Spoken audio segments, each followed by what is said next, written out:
Hello friends, welcome back to subject learners. तो दोस्तों, आज के इस वीडियो में हम लोग कवर करेंगे रॉबर्ट लिंड की बायोग्राफी को। रॉबर्ट लिंड का फुल नेम है रॉबर्ट विल्सन लिंड। ये एक आयरिश राइटर, पोएट्री के एडिटर, लिटरेरी एसेइस्ट, सोशलिस्ट और आयरिश नेशनलिस्ट थे। रॉबर्ट लिंड मॉडर्न इंग्लिश एसेइस्ट में से एक बहुत ही डिलाइटफुल एसेइस्ट माने जाते थे। इन्होंने अपना कैरियर एक जर्नलिस्ट की तरह स्टार्ट किया और ऑलमोस्ट 20 सालों तक इनके essays new statesman and nation name की एक वीकली मैगजीन में पब्लिश हुए। ये सारे वर्क्स ये वाई वाई के नेम से पब्लिश करवाते रहे थे, यानी इनका स्यूडोनेम वाई वाई है। लिंड के वर्क से इनके पॉलिटिकल बिलीफ्स और सोशल व्यूज भी पता चलते हैं कि उनके क्या विचार है किसी सिचुएशन को लेकर या प्रॉब्लम के लिए। अब हम लोग बात करेंगे रॉबर्ट लिंड की अर्ली लाइफ के बारे में। Early life of Robert Lynd. Robert Lynd का बर्थ 20 अप्रैल 1879 बेलफास्ट में हुआ था। इनके फादर का नेम रॉबर्ट जॉन लिंड था और वो एक क्लर्जी मैन थे। इनकी मदर का नेम सारा रेंटाउ लिंड था। इनकी फैमिली में बहुत से लोग प्रेस्बिटेरियन क्लर्जी थे और इनके फादर भी एक प्रेस्बिटेरियन चर्च में मॉडरेटर की तरह काम करते थे। लिंड की एजुकेशन रॉयल इंस्टीट्यूशन बेलफास्ट और क्वींस कॉलेज बेलफास्ट से हुई है। ये 1901 में लंदन आए और जर्नलिज्म में लग गए। 1908 में इन्होंने द डेली न्यूज़ को ज्वाइन कर लिया और ऑलमोस्ट 40 इयर्स तक उसमें काम किया, यानी 1948 तक उसमें अपने आर्टिकल्स कंट्रीब्यूट किए। 1909 में इन्होंने सेल्विया ड्राइहर्स्ट से शादी कर ली। इन्होंने अपने कैरियर की स्टार्टिंग आयरिश लाइफ की रिप्रेजेंटेशन से स्टार्ट की। जर्नलिज्म की स्टार्टिंग इन्होंने जेम्स विंडर गुड के साथ नॉर्दर्न विग बेलफास्ट में की थी।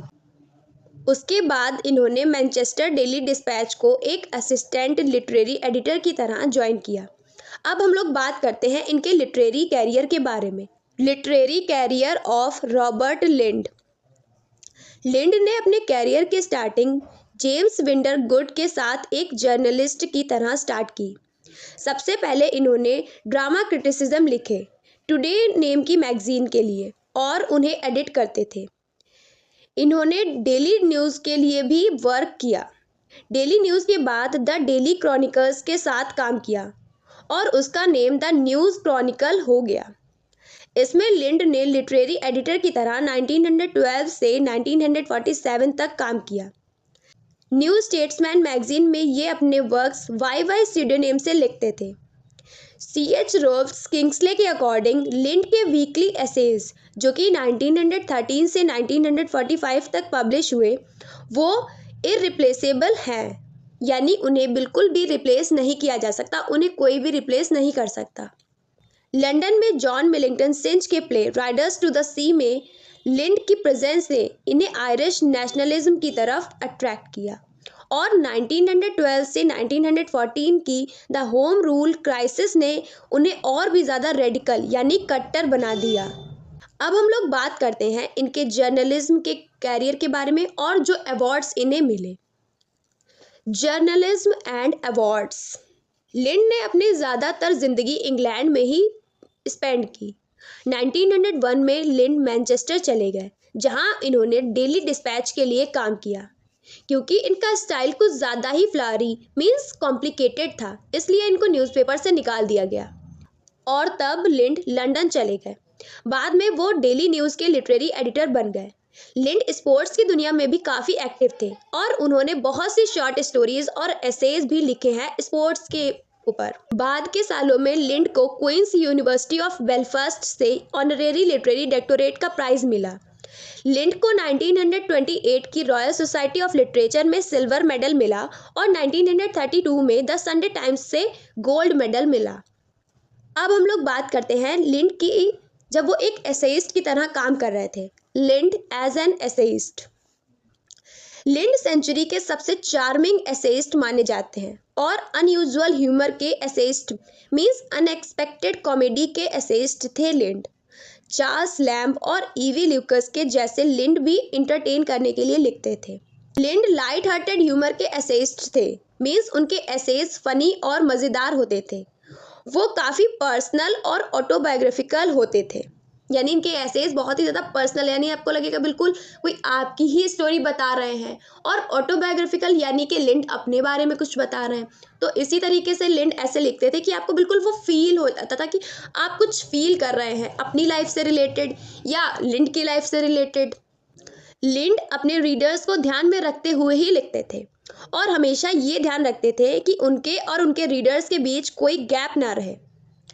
ह्यूमन बिहेवियर को समझने की काफ़ी अच्छी क्वालिटी थी लिंड में। उनके पास इमोशंस से अच्छी अंडरस्टैंडिंग थी। लिंड का एक एसेइस्ट की तरह काफ़ी योगदान रहा है इंग्लिश प्रोज के डेवलपमेंट में। रॉबर्ट लिंड की डेथ हैम्पस्टेड में 1948 में हुई थी और उन्हें बेलफास्ट सिटी में दफनाया गया था। अब हम लोग बात करेंगे लिंड के कुछ फेमस वर्क्स की। उससे पहले मैं आपको ये बताना चाहूँगी कि जो वर्क्स मैंने इस बायोग्राफी में कवर किए हैं, यानी riders to the sea, E V Lucas, Charles Lamb, इन सब की बायोग्राफी या इन सब के ऊपर डिटेल्ड वीडियो मेरे चैनल सब्जेक्ट लर्नर्स पे ऑलरेडी अवेलेबल है। आप लोग देख सकते हैं, मैं लिंक डिस्क्रिप्शन में ऐड कर दूंगी। इसके साथ साथ बीए फोर्थ सेमेस्टर के ऑलमोस्ट पूरी की पूरी प्लेलिस्ट मेरे चैनल पे अवेलेबल है। आप लोग ज़रूर देखें और मुझे बताएं कि वीडियोस कैसे लग रहे हैं आपको। So, some famous works of Robert Lind are The Mental of the Emperor 1906, On Not Being a Philosopher, Irish and English 1908, Home Life in Ireland 1909, Rambles in Ireland 1912, Pleasure of Ignorance 1921, Books and Authors 1922, The Peal of Bells 1924, Rain, Rain, Go to Spain 1931, The Goldfish 1927, Dr. Johnson and Company 1927, YY, An Anthology of Essays 1933, and The Green Man 1928.